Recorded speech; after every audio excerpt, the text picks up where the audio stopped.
Hi hello ಎಲ್ರಿಗೂ ನಮಸ್ಕಾರ. Welcome back to KPSC ಸಂದೇಶ. ಇವತ್ತು ನಾವು ಮೆಂಟಲ್ ಎಬಿಲಿಟೀಸ್ ಅಂದ್ರೆ KPSC ಯ ಗ್ರೂಪ್ ಸಿ ಎಕ್ಸಾಮ್ಗಳಿಗೆ ಹಾಗೂ PSI ಎಕ್ಸಾಮ್ ಹಾಗೂ CTI ಎಕ್ಸಾಮ್ಗೆ ಹೆಲ್ಪ್ ಆಗುವಂತ ಮೆಂಟಲ್ ಎಬಿಲಿಟೀಸ್ ಕ್ವೆಶನ್ಸ್ ಅನ್ನ ಸಾಲ್ವ್ ಮಾಡ್ತಾ ಇದೀವಿ. ಇದು ಸ್ಪ್ರಿಂಟ್ ಕ್ಲಾಸ್ ಅಂದ್ರೆ ಯೂಶುವಲಿ ಎಕ್ಸಾಮ್ ಅಲ್ಲಿ ಏನಾಗುತ್ತೆ, ಲಾಸ್ಟ್ 10 ನಿಮಿಷ ಉಳಿದಿರುತ್ತೆ, ಒಂದಷ್ಟು ಕ್ವೆಶನ್ಸ್ ಬಾಕಿ ಉಳಿದಿರುತ್ತೆ, ಬಟ್ ಕ್ವಿಕ್ ಆಗಿ ಸಾಲ್ವ್ ಮಾಡಬೇಕು. ಸೊ ಆ ಎಕ್ಸಾಮ್ ಸಿಚುವೇಶನ್ ನ ರೀಕ್ರಿಯೇಟ್ ಮಾಡೋ ಒಂದು ಪ್ರಾಕ್ಟೀಸ್ ಇದು. ಸೊ ಸ್ಪ್ರಿಂಟ್ ಅಂದ್ರೆ ಫಾಸ್ಟ್ ಆಗಿ ಓಡಿ ಫಿನಿಶ್ ಲೈನ್ ಅನ್ನ ಮುಟ್ಬೇಕು ಅನ್ನೋದು ಪ್ರಯತ್ನ. ಸೊ ತಡ ಮಾಡದೆ ಸ್ಟಾರ್ಟ್ ಮಾಡೋಣ. ಮೊದಲನೇ ಪ್ರಶ್ನೆ, ಒಂದು ದೋಣಿಯು 35 ಕಿಲೋಮೀಟರ್ ದೂರವನ್ನು ಪ್ರವಾಹ ದಿಕ್ಕಿನಲ್ಲಿ 5 ಗಂಟೆಗಳಲ್ಲಿ ಕ್ರಮಿಸುತ್ತದೆ. ಅದೇ ದೂರವನ್ನು ಪ್ರವಾಹದ ವಿರುದ್ಧ ದಿಕ್ಕಿನಲ್ಲಿ 7 ಗಂಟೆಗಳಲ್ಲಿ ಕ್ರಮಿಸಿದರೆ ನಿಶ್ಚಲ ನೀರಿನಲ್ಲಿ ದೋಣಿಯ ವೇಗವೆಷ್ಟು ಅಂತ ಕೇಳ್ತಾ ಇದ್ದಾರೆ. ಸೊ ಇಲ್ಲಿ ಒಂದು ಪ್ರವಾಹ ಇದೆ, ನೀವು ನೋಡ್ತಾ ಇರಬಹುದು. ಒಂದು ಪ್ರವಾಹ ಹರಿತಾ ಇದೆ, ಅದ್ರ ಮೇಲೆ ಒಂದು ದೋಣಿ ಇದೆ. ಪ್ರವಾಹದ ದಿಕ್ಕಿನಲ್ಲಿ ದೋಣಿಗೆ 5 ಗಂಟೆಗಳಾಗತ್ತೆ. ಆದ್ರೆ ಪ್ರವಾಹದ ಆಪೋಸಿಟ್ ದಿಕ್ಕಿನಲ್ಲಿ ದೋಣಿಗೆ 7 ಗಂಟೆಗಳಾಗತ್ತೆ. 35 ಕಿಲೋಮೀಟರ್ಗಳ ದೂರವನ್ನು ಏನು ಕ್ರಾಸ್ ಮಾಡಲು. ಸೊ ದೋಣಿ ಅಕಸ್ಮಾತ್ ಪ್ರವಾಹ ಇರಲಿಲ್ಲ ಅಂದ್ರೆ ಅದರ ವ್ಯಾಲ್ಯೂ ಎಷ್ಟು ಅಂತ. ಸೊ ದೋಣಿಯ ಒಂದು ವೇಗವನ್ನ ಎಕ್ಸ್ ಅಂತ ತಗೊಳ್ಳೋಣ. ದೋಣಿ ಪ್ರವಾಹದ ದಿಕ್ಕಿನಲ್ಲಿ ಹೋಗ್ತಿರ್ಬೇಕಾದ್ರೆ ಅದಕ್ಕೆ ನದಿಯ ಸ್ಪೀಡ್ y ಕೂಡ ಆಡ್ ಆಗತ್ತೆ, ಯಾಕಂದ್ರೆ ನದಿಯ ಸ್ಪೀಡ್ ಕೂಡ ಅದಕ್ಕೆ ಹೆಲ್ಪ್ ಆಗತ್ತೆ. ಸೊ ಇದರ ಸ್ಪೀಡ್ ಅನ್ನ ನಾವು time speed into time is equal to distance ಫಾರ್ಮುಲಾವನ್ನ ಅಪ್ಲೈ ಮಾಡ್ತಾ ಇದೀವಿ ಇಲ್ಲಿ. ಸೊ ಸ್ಪೀಡ್ ಅನ್ನ ಟೈಮ್ ಎಷ್ಟು ಅಂದ್ರೆ 5 ಗಂಟೆಗಳು, ಅದರಲ್ಲಿ ಎಷ್ಟು ಕಿಲೋಮೀಟರ್ಗಳು ಅಂದ್ರೆ 35 ಕಿಲೋಮೀಟರ್. ಸರಿ, ದೋಣಿ ಆಪೋಸಿಟ್ ಡೈರೆಕ್ಷನ್ ಅಲ್ಲಿ ಹೋಗ್ತಾ ಇದ್ರೆ ದೋಣಿಯ ಸ್ಪೀಡು ಹಾಗೂ ಪ್ರವಾಹ ಈ ಕಡೆ ಬರೋದ್ರಿಂದ ದೋಣಿಯ ಸ್ಪೀಡ್ ಇಂದ ಮೈನಸ್ ಆಗತ್ತೆ, -5. ಮತ್ತು ಗಂಟೆಗಳೆಷ್ಟು ಅಂದ್ರೆ 7 ಇಸ್ ಈಕ್ವಲ್ ಟು ಅದೇ ಸೇಮ್ ಡಿಸ್ಟೆನ್ಸ್ 35 ಕಿಲೋಮೀಟರ್. ಸೊ ಇದನ್ನ ಸಿಂಪ್ಲಿಫೈ ಮಾಡ್ಕೊಂಡಾಗ ಇದನ್ನ ಇಲ್ಲಿ ಡಿವೈಡ್ ಮಾಡ್ಕೊಳ್ಳಿ, ಇದನ್ನ ಇಲ್ಲಿ ಡಿವೈಡ್ ಮಾಡ್ಕೊಳ್ಳಿ. x plus y is equal to 35/5 7, x minus y is equal to 35/7 5. So ಇದನ್ನೆರಡನ್ನ ಆಡ್ ಮಾಡ್ಕೊಂಡಾಗ ಇದು ಕ್ಯಾನ್ಸಲ್ ಆಗುತ್ತೆ. 2x is equal to 12, x is equal to 6. x ಬೇಕಾಗಿದ್ದು ನಮ್ಗೆ ದೋಣಿಯ ವೇಗ. Option 1 is right. ನೆಕ್ಸ್ಟ್ ಪ್ರಶ್ನೆ, ಆವರೇಜ್ ಏಜ್ ಆಫ್ 36 ಸ್ಟೂಡೆಂಟ್. ಒಂದು ತರಗತಿಯ 36 ವಿದ್ಯಾರ್ಥಿಗಳ ಸರಾಸರಿ ವಯಸ್ಸು 14 ವರ್ಷಗಳು. ಆ ಸರಾಸರಿಗೆ ಶಿಕ್ಷಕರ ವಯಸ್ಸನ್ನು ಸೇರಿಸಿದಾಗ ಸರಾಸರಿಯು ಒಂದು ಅಂಕಿ ಹೆಚ್ಚಾಗುವುದು. ಹಾಗಾದರೆ ಶಿಕ್ಷಕರ ವಯಸ್ಸು ವರ್ಷದಲ್ಲಿ ಎಷ್ಟು ಅನ್ನೋದು ಪ್ರಶ್ನೆ. 36 ವಿದ್ಯಾರ್ಥಿಗಳಿದ್ದಾರೆ, ಅವರೆಲ್ಲರ ಏಜ್ ಹೆಂಗ್ ಬರುತ್ತೆ ಅಂದ್ರೆ ಸಮ್ ಆಫ್ 36 ಸ್ಟೂಡೆಂಟ್ಸ್. ಅವರ 36 students in sum divided by 36 total number is equal to ಎಷ್ಟು ಅಂದ್ರೆ 14 ವರ್ಷ ಅಂತ ಕೊಟ್ಟಿದ್ದಾರೆ.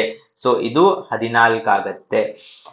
ಇದಕ್ಕೆ ಶಿಕ್ಷಕರ ಏಜ್ ಅನ್ನು ಸೇರಿಸಿದಾಗ ಅಂದ್ರೆ ಇವರೆಲ್ಲರ ಏಜ್ಗೆ 36 ಸ್ಟೂಡೆಂಟ್ಸಿನ ಸಮೇಷನ್ಗೆ ಶಿಕ್ಷಕರ ಏಜು ಟೀಚರ್ ಅಂತ ಇಟ್ಕೊಳ್ಳೋಣ, ಸೇರಿಸಿದಾಗ ಸರಾಸರಿಯು ಒಂದು ಅಂಕಿ ಹೆಚ್ಚಾಗುತ್ತದೆ. ಇದರ ಸರಾಸರಿ ಎಷ್ಟು ಅಂದ್ರೆ 36 ಪ್ಲಸ್ ಶಿಕ್ಷಕಿ 37 ಆಗತ್ತೆ. ಒಂದು ಅಂಕಿ ಹೆಚ್ಚು ಅಂದ್ರೆ 15 ಆಗತ್ತೆ. ಸೊ ಈ ಭಾಗದಲ್ಲಿ ನೀವು ನೋಡ್ಬೋದು S ಪ್ಲಸ್ 36 ನ ವ್ಯಾಲ್ಯೂ ಬರ್ತಾ ಇದೆ. S 36 ಅಂದ್ರೆ 36 ವಿದ್ಯಾರ್ಥಿಗಳ ಏಜ್ ನ ಸಮ್ ಮಾಡಿದಾಗ ಏನ್ ವ್ಯಾಲ್ಯೂ ಬರುತ್ತೆ ಅಂದ್ರೆ 36 ಇಂಟು 14. 14 6 84, 14 3 42 ಪ್ಲಸ್ 8 50, 504 ಆಯ್ತು. ತದನಂತರ ಇದನ್ನ ನಾವು ಇಲ್ಲಿ ಸಬ್ಸ್ಟಿಟ್ಯೂಟ್ ಮಾಡಬೇಕು. So 504 plus teachers age divided by 37 is equal to 15.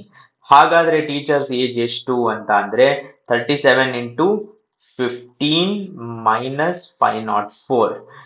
15 7s 105, 15 3s 45 plus 10 55 minus 504 ಉಳಿಯುತ್ತೆ. ಸೊ ಹಾಗಾದ್ರೆ ಟೀಚರಿನ ಏಜು 5 ಮೈನಸ್ 4 1, 5 ಮೈನಸ್ 0 151 ಇಯರ್ಸ್ ಆಗತ್ತೆ. ಆಪ್ಷನ್ 2 ಸರಿಯಾದ ಉತ್ತರ. ಮುಂದಿನ ಪ್ರಶ್ನೆ, ತಲಾ ಒಂದು ಅಂಕವನ್ನು ಹೊಂದಿರುವ 75 ಪ್ರಶ್ನೆಗಳನ್ನು ಒಳಗೊಂಡ ಒಂದು ಪರೀಕ್ಷೆಯಲ್ಲಿ ಸಮೀರ್ ಅನ್ನುವ ವಿದ್ಯಾರ್ಥಿ ಮೊದಲ 40 ಪ್ರಶ್ನೆಗಳಿಗೆ ಶೇಕಡ 75 ಸರಾಸರಿ ಉತ್ತರಿಸಿದ. ಸೊ ಇದರಲ್ಲಿ 75% ಆನ್ಸರ್ ಮಾಡಿದ್ದಾನೆ.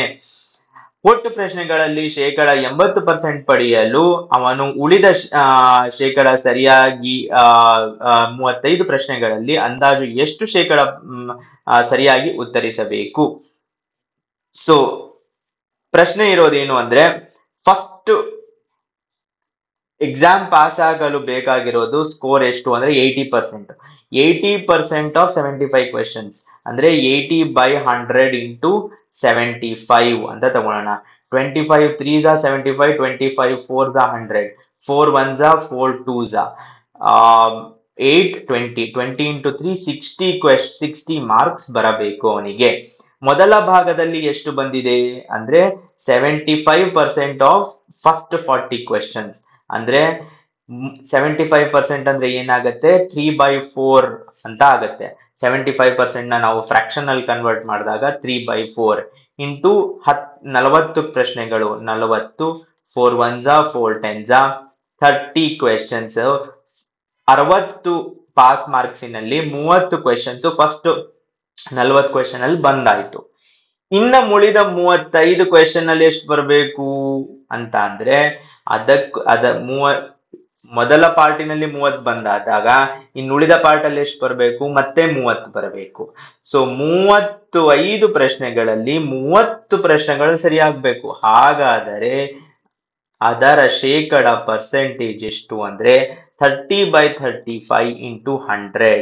5 6s are 30, 5 7s are 35. So 600 divided by 7. 7 8s are 56.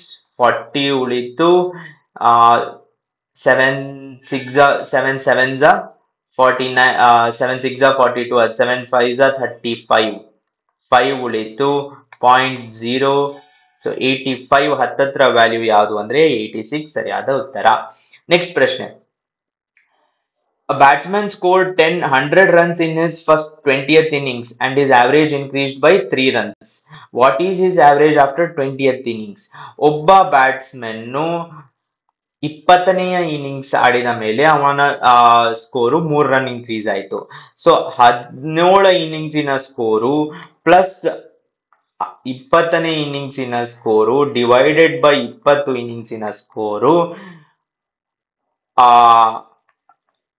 19 ಇನ್ನಿಂಗ್ಸಿನ ಆವರೇಜ್ ಎಕ್ಸ್ ಅಂತ ತಗೊಂಡಾಗ ಪ್ಲಸ್ 3 ಆಗತ್ತೆ. ಅಂದ್ರೆ 19 ಇನ್ನಿಂಗ್ಸಿನ ಆವರೇಜ್ ಎಷ್ಟು ಅಂದ್ರೆ S19 divided by 19 is equal to X ಅಲ್ವಾ.